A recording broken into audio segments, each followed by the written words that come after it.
बक्सर के सांसद और केंद्रीय राज्य मंत्री अश्विनी चौबे ने जिला प्रशासन और राज्य सरकार पर शहीदों की अनदेखी का आरोप लगाया। डुमरांव में मेरी माटी मेरा देश कार्यक्रम में भाग लेने पहुंचे अश्विनी चौबे शहीदों की प्रतिमा पर गंदगी देखकर बेफर गए। अपने गमछे से प्रतिमा को उन्होंने साफ किया। साथ ही कार्यक्रम में मौजूद प्रखंड विकास पदाधिकारी को सुधर जाने की नसीहत दे दी। जिंदाबाद जिंदाबाद जिंदाबाद भारत माता की। राज्य सरकार और जिला प्रशासन से भी मैं सख्त निर्देश देता हूं कि किसी भी हालत में शहीदों के साथ शहीद बन या शहीद के जो मूर्ति है या तो आप लगाओ, नहीं लगाओ तो अच्छा तरह सम्मान करो।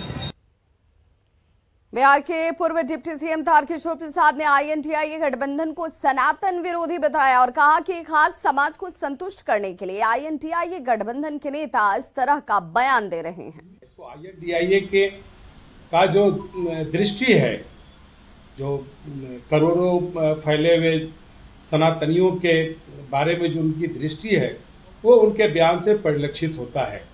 और आपने हाल में भी देखा कि राष्ट्रीय जनता दल के बिहार में शिक्षा मंत्री ने जिस प्रकार से रामचरितमानस पर नकारात्मक टिप्पणियां की, श्रीमती सोनिया गांधी ने राम को एक काल्पनिक पात्र बतलाया और इस प्रकार के कई अलग अलग बयान के द्वारा हिंदू धर्म और सनातन धर्म पर सीधा प्रहार करने का काम किया गया।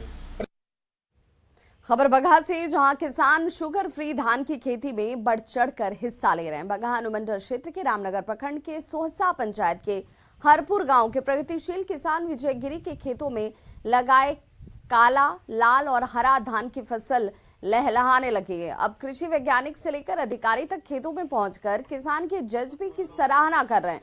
उन्नत तरीके से हो रही धान की खेती किसानों को मालामाल कर रही है।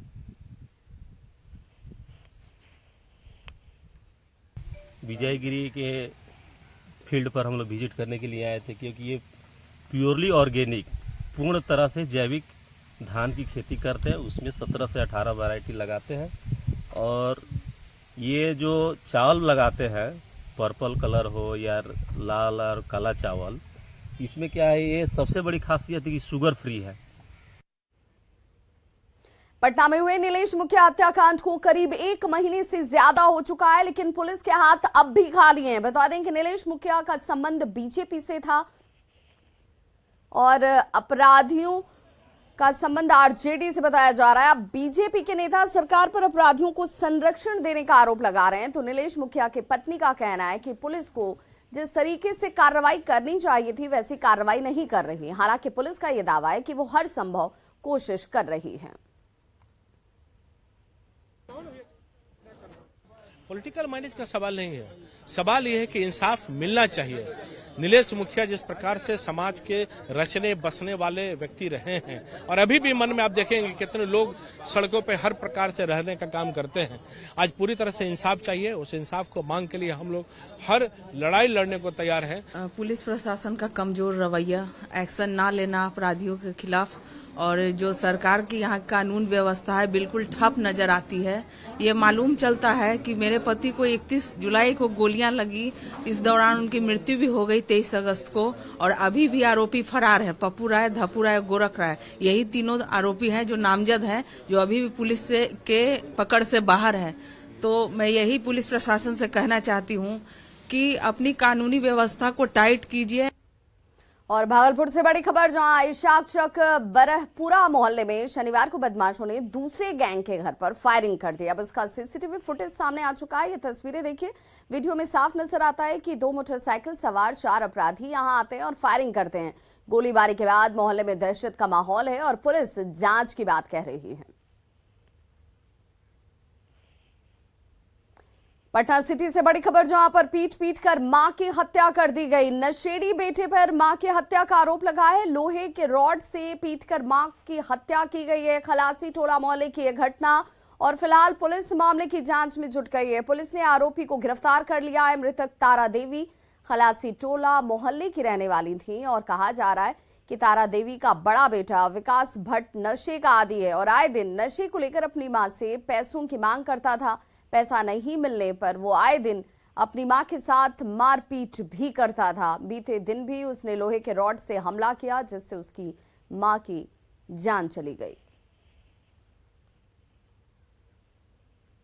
खबर बेतिया से, जहां मझौलिया के लाल सरैया में जहरीली शराब मौत मामले में बीमार शख्स ने पुलिस के सामने अपना बयान बदल दिया है। जहरीली शराब से 2 लोगों की मौत हो गई थी, जबकि तीसरा बीमार शख्स आंसू पासवान के अस्पताल से अब छुट्टी हो चुकी है। आंसू पासवान ने पुलिस के सामने शराब नहीं भांग खाने की बात कही है। बेतिया एसपी कार्यालय में एसडीपीओ और मुख्यालय डीएसपी के सामने पुलिस ने बयान दर्ज किया।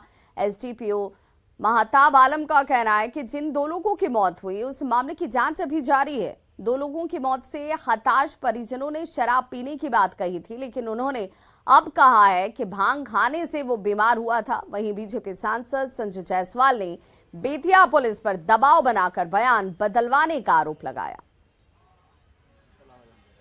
तो अशोक मर गई तो इस सांझ खुनी खाना वाना खा के सुतलन तो इनका देह में बेचैनी हो गल। तो हम ना जानी जे एथी खैले बने उ लोग के देर मरल बा। उ 2 आदमी जो मरल बा किशोरी अशोक शराब पी के मरल लो। अच्छा, आ रउआ का बुझैलो आ पोता के बारे में? हमरो बुझाल जे हमर पोता शराब पी ले बने। तो हम खुदे बड़ा बाबू का लगे दौड़ के जाके बड़ा बाबू के बुला के लिया के हम बड़ा बाबू के हवाले कैनी। का खैले रहल? थी भांग के गोला। ये तो आप लोगों ने भी देखे यहाँ पे जिस हिसाब से इन लोगों ने बयान दिया है, जो कि इसका इनका बयान उस दिन लिया गया था। तो जैसा कि इसने बताया कि उस दिन वो भांग का गोला खाया था, पर चूंकि इनको नहीं पता था, इन्होंने बताया। चूंकि जब इस तरह की अफवाहें जब चली कि मतलब इस हिसाब से लोग मर गए या फिर जिस तरह की अफवाहें चल रही थी, तो इन्हें ऐसा लगा कि इनका बेटा भी जो है ना इसी तरह का कुछ सेवन कर लिया है। प्रशासन आज भी जहरीली शराब से हुई मौतों को दबाने में परेशान है, क्योंकि ये जो पुलिस के संरक्षण में पूरे बिहार में जहरीली शराब की जो बिक्री हो रही है, इस बिक्री के पैसे क्या माननीय लोगों के पास जाते हैं, जो कि सरकार चुपचाप बैठी हुई है।